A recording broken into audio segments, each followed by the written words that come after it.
Bom dia, galera. Tudo bem com vocês? Só na bênção. Como vocês passaram essa última semana que nos encontramos para cá?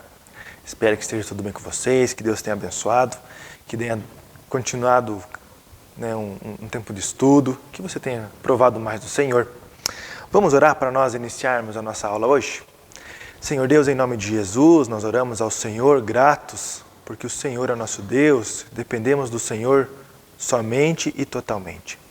Ó Deus, em nome de Jesus, que nós possamos aprender um pouco mais hoje a respeito da Tua Palavra, entendermos, ó Deus, o ambiente que nós vivemos, o modo cultural, ó Deus, como tudo tem passado até aqui, que nós possamos, ó Deus, ser relevante, que a missão da Tua Igreja, ó Deus, aconteça, ó Deus, no presente momento, através das nossas vidas. Em nome de Jesus que nós oramos ao Senhor. Amém. Gente, hoje nós vamos pensar um pouquinho sobre a igreja neste momento chamado por alguns de pós-modernidade, alguns estão chamando de o tempo no mundo pós-cristão. Né? Então, não temos definido ainda, sei lá, daqui a algum tempo, 50 anos, 100 anos, eu não sei, quando historiadores contarem o que nós vivemos hoje, né?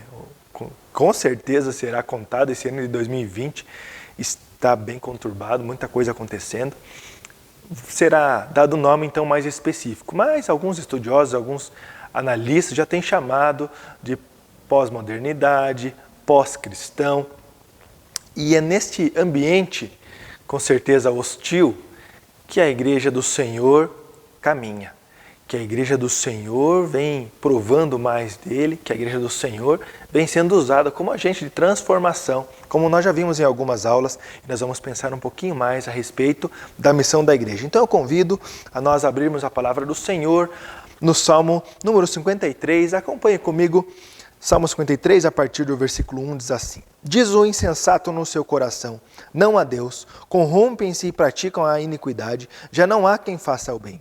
Do céu, olha Deus para os filhos dos homens, para ver se há quem entenda, se há quem busque a Deus. Todos extraviaram, juntamente se corromperam. Não há quem faça o bem, não há nem sequer um. Acaso não entendem os obreiros da iniquidade?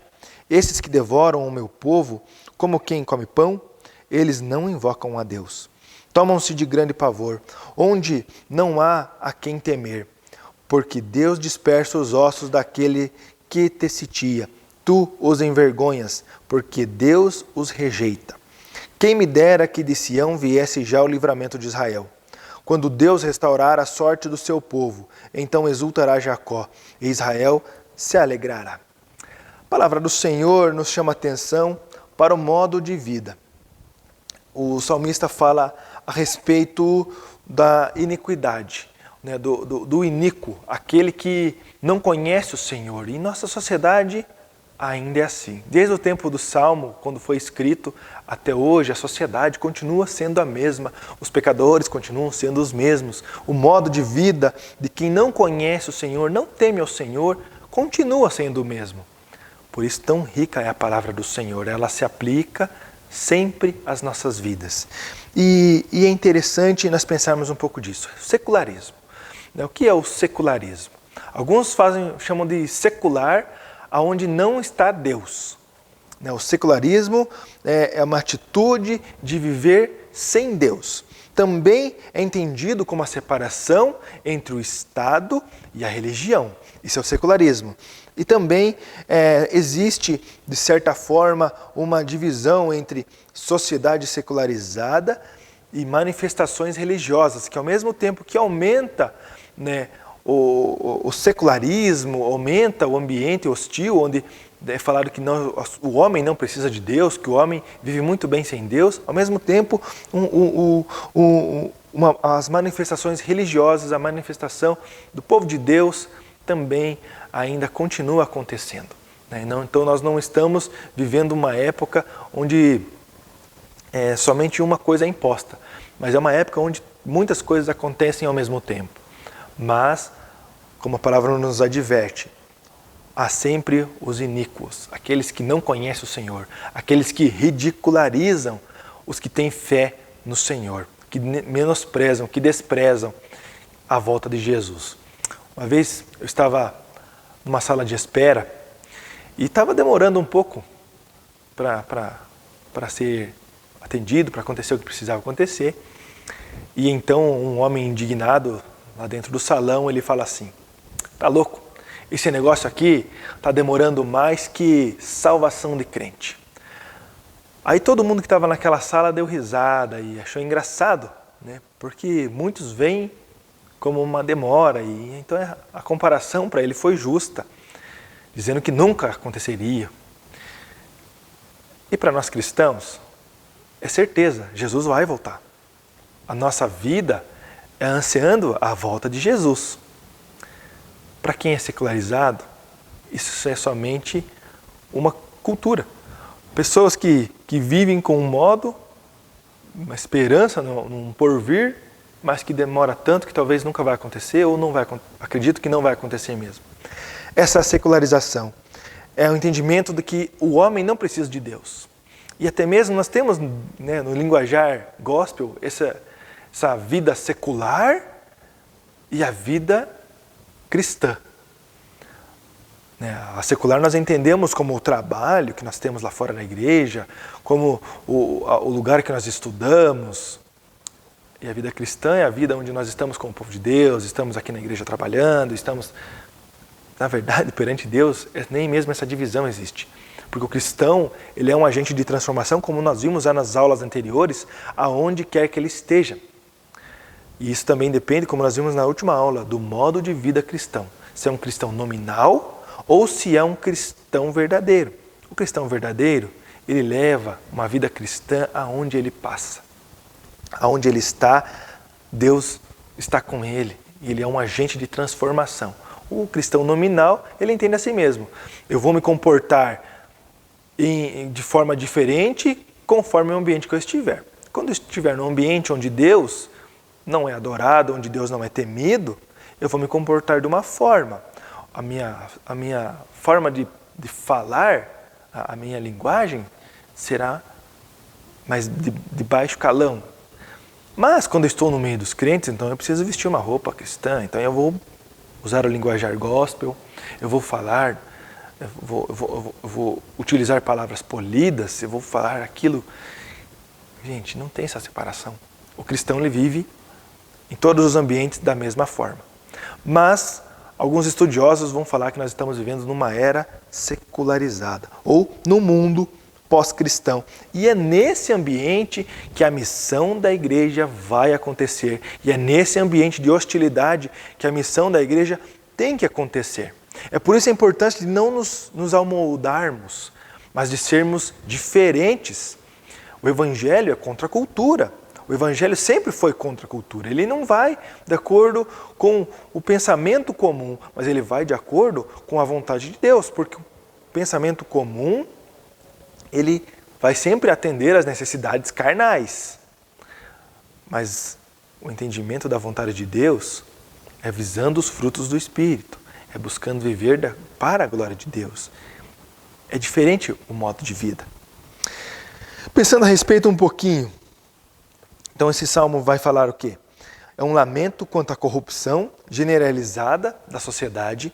Também ele vai falar a respeito dos corruptos que devoram o povo. Também ele diz que Deus rejeita esses corruptos e todos que vivem consoantes a eles, que praticam as mesmas iniquidades. E é um salmo também que nos traz a esperança que quem restaura é Deus. Quando o Evangelho entra na vida de uma pessoa, ela é totalmente transformada e renovada. Nós temos a certeza que o Espírito Santo, ele tem poder para transformar vidas. Aí então, mais uma vez, a lembrança da missão da igreja. Ela tem que estar na sociedade. Mesmo vivendo numa era pós-cristã, ou no mundo da pós-modernidade, nós somos chamados para fora. Nós somos chamados para ser diferente, para ser igreja onde nós estejamos, mesmo em ambientes hostis. Mas um problema e um perigo que a igreja sofre é quando ela olha para a sociedade e, ao invés da igreja se impor, e trazer os valores e princípios que a palavra nos ensina, valores esses que são inegociáveis, porque Deus é santo e Ele exige santidade da sua igreja, e então alguns valores são negociáveis. São negociáveis. A sociedade pós-cristã, ela tem um modo de vida. E isso, nós podemos ver a igreja sofrendo reflexo. Aqueles que deveriam influenciar, acabam sendo influenciados. E quando isso acontece, quando a influência vem de fora, ao invés de vir do Evangelho, acaba. Perceba a Europa. Berço de um movimento da Reforma Protestante. O berço aonde pensadores, teólogos, resolveram interpretar a palavra do Senhor como ela era, e não mais pela tradição, mas sim buscando na palavra, buscando os originais no grego e no hebraico, o que realmente a palavra do Senhor diz, o que não era tradição, mas o que era a palavra.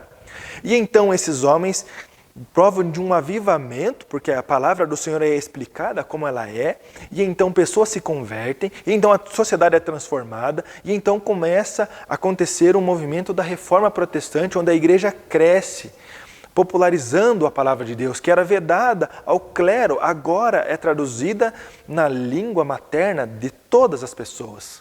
E então todos têm acesso ao Senhor livremente. Perfeito.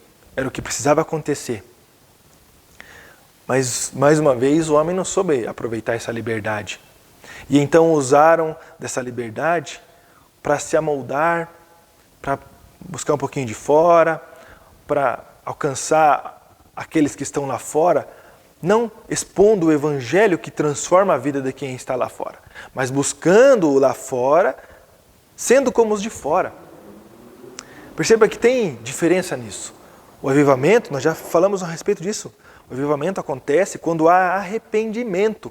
O avivamento não acontece quando é somente um arrepiozinho, quando é um sentimento bom. O avivamento é quando a palavra do Senhor é relevante na vida da pessoa.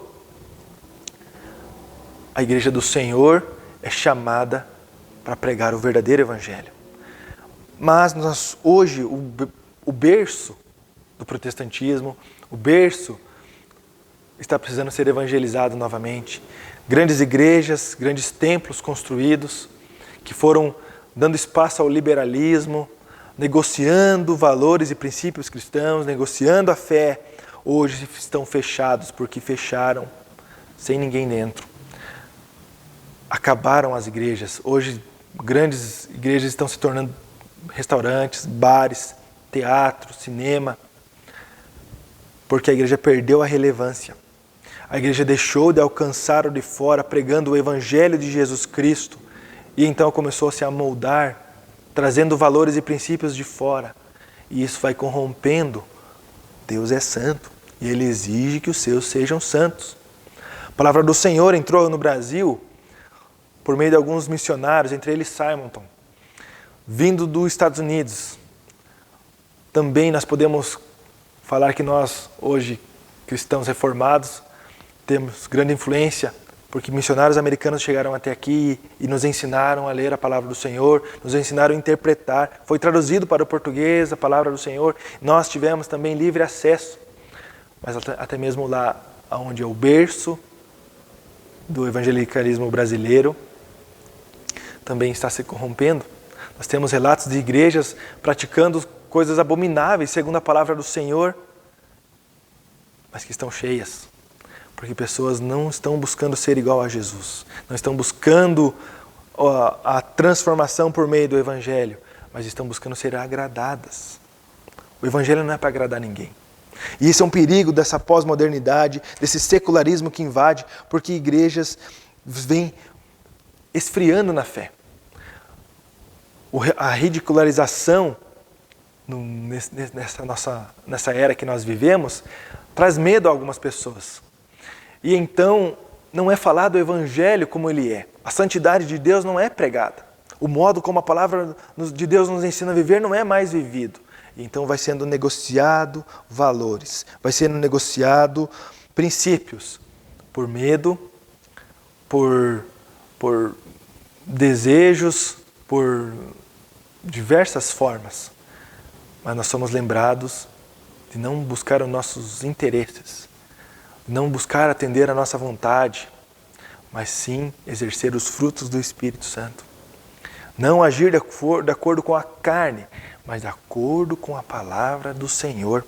A igreja só é relevante quando ela não negocia, quando ela está firmada na rocha. E para ela estar firmada na rocha, a igreja precisa de ser cristã verdadeiramente, não nominal, mas verdadeiro. E nós já vimos a respeito disso. Nós precisamos buscar o Senhor, então nós só teremos relevância na sociedade, só teremos relevância ao nosso redor quando nós não negociamos valores e princípios que são caros para nós, que a palavra do Senhor nos ensina. A palavra do Senhor não negocia.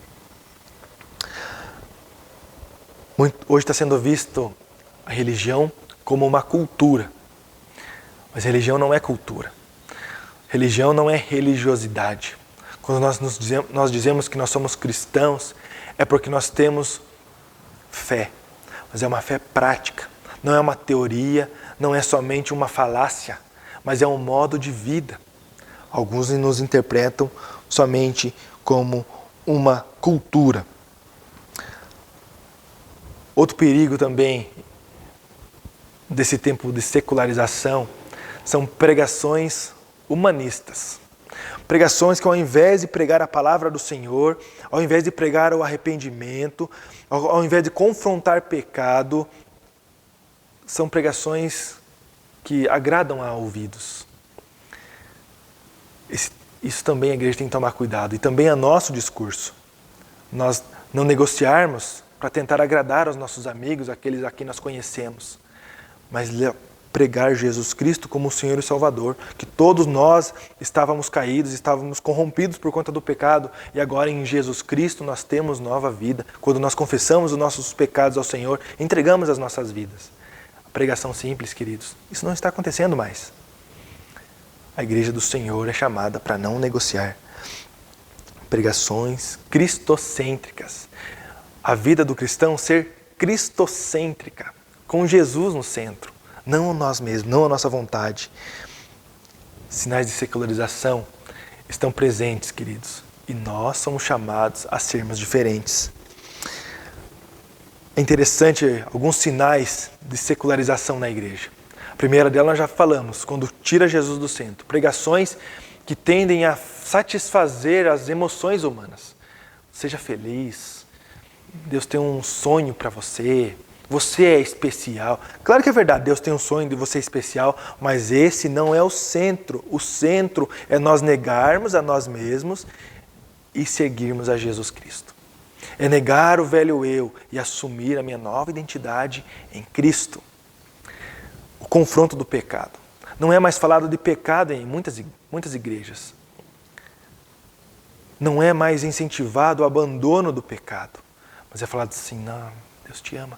Continue pecando, não tem problema, Deus te ama mesmo. Eu vi uma pregação, nem é pregação, é um discurso, onde o cara falou que Jesus no lugar de Adão também pecaria. Por que isso? Não, todo mundo não, é coitadinho, mas não dá nada, só vem aqui, só fica aqui. Um evangelho raso, um evangelho que não muda nada na vida da pessoa, não é evangelho. O evangelho transforma, purifica. O evangelho é quem transforma a vida do cristão. Jesus Cristo, Senhor e Salvador, aquele que morreu e ressuscitou para nos salvar, aquele que nos convida a negar a nós mesmos e crer somente nele. Sinais de secularização da igreja. Quando não é mais falado de Jesus, quando Jesus não é mais o centro, quando é deixado a prática da oração de lado, quando não é mais ensinado que nós devemos ter intimidade e relacionamento com Deus, quando não é mais ensinado o arrependimento, confissão de pecados de forma alguma, quando não é mais a palavra de Deus o centro, mas interesses próprios. como buscar um dinheiro, buscar uma cura milagrosa, buscar uma satisfação mundana. A palavra diz: onde está o teu tesouro, também estará o teu coração. E pessoas são chamadas para tesouro, chamadas para ter dinheiro, chamadas para ter posses, para ser alguém de nome. Uma vez eu ouvi um triste motivo de oração. Um rapaz chegou e contou para mim assim: não, lá na nossa igreja nós estamos fazendo uma corrente de oração. Eu falei: como que é essa corrente? Nós estamos orando para fulana ficar famosa, porque ela tem uma voz muito bonita, e então ela precisa ser famosa para ela cantar bem, para cantar para todo mundo ouvir. Eu falei: nossa, mas não é essa a pegada da igreja do Senhor. Nós não oramos para ninguém ficar famoso.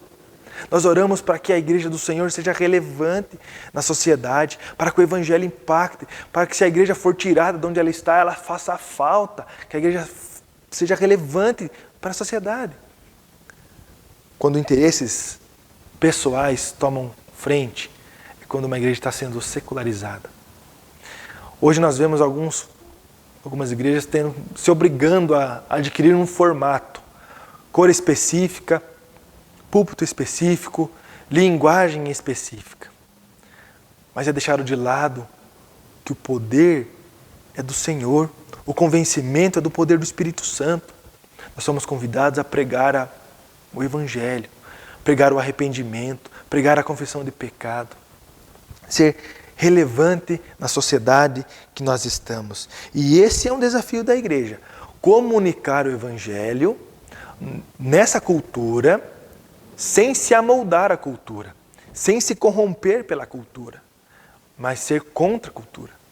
Ir lá e pregar o que é loucura para muitos, mas que é a palavra do Senhor, que é poder do Espírito Santo. Eu convido você mais uma vez a abrir sua Bíblia. Acompanhe comigo no texto de Romanos 12, capítulo 12, versículos 1 e 2. A palavra diz assim: rogo-vos, pois, irmãos, pelas misericórdias de Deus, que apresentei o vosso corpo por sacrifício vivo, santo e agradável a Deus, que é o vosso culto racional. E não vos conformeis com este século, mas transformai-vos pela renovação da vossa mente, para que experimenteis qual seja a boa, agradável e perfeita vontade de Deus. Olha só que interessante que Paulo está falando aqui. Culto racional ao Senhor. Culto racional não é um culto de experiencialismo, de sentir um arrepiozinho, de sentir um ventinho na orelha, de sentir... Não, é um culto de razão, é entender o Senhor. Hoje os cristãos são ridicularizados por tantas páginas de humor, como bitolados, como pessoas burras, como pessoas que não estudam. Porque quando essas que são mais em evidência falam, é assim que elas se demonstram mesmo. Nós somos diferentes, nós buscamos na palavra, nós falamos aquilo que nós conhecemos. Quando nós ouvimos alguma coisa, nós vamos buscar ser como os bereanos. Os bereanos, quando era dito alguma coisa da palavra do Senhor, eles não engoliam muito fácil. Primeiro eles iam consultar, ler a palavra. O Senhor falou isso mesmo? É verdade? Então tá bom. Então a gente crê nisso mesmo. Não está na palavra? Então seja anátema. Queridos, ser cristão não significa ser bitolado. Ter fé no Senhor não significa uma cultura bitolada. Significa que nós cremos no Deus Criador, no Autor da salvação. E que de forma alguma isso nos faz ignorantes. Pelo contrário, isso nos vai deixar mais espertos para poder ensinar e pregar. O versículo 2 do capítulo 12 de Romanos diz assim: não vos conformeis com este século, mas transformai-vos pela renovação da vossa mente. Não seja como os demais, não traga o mundo lá fora para dentro da igreja. Seja a igreja lá fora. Tem muita diferença. Nós somos convidados a levar o evangelho que transforma a vida das pessoas. Não a transformação que as pessoas querem trazer para o evangelho. Tem muita diferença. A missão da igreja acontece quando nós entendemos essa responsabilidade, essa contracultura que é o Evangelho, e nós entendemos como passar para a sociedade atual, no modo que a sociedade possa compreender, mas sem se corromper, sem negociar valores e princípios, pregando o Evangelho de Jesus Cristo, pregando a salvação, pregando o arrependimento, pregando a confissão de pecados, pregando que quem salva é só Jesus. Nós somos convidados a influenciar sem sofrer influência. Não nos amoldar como todo mundo está fazendo, não pintar a igreja da cor que todo mundo está pintando agora. Nós somos convidados a pregar o Evangelho puro e simples. Jesus Cristo, nosso Senhor e Salvador. Jesus Cristo a quem nós devemos confessar a nossa vida, confessar os nossos pecados, nos arrependermos e buscar a Ele somente. A pergunta que fica para nós pensarmos um pouquinho é: como eu tenho me comportado lá fora? Como eu tenho pregado o Evangelho? Como eu tenho me comportado? Estou influenciando ou sendo influenciado? Que Deus nos abençoe e vamos conversar um pouquinho sobre isso também. Fica na paz, que Deus te abençoe muito e até o próximo encontro. Deus te abençoe.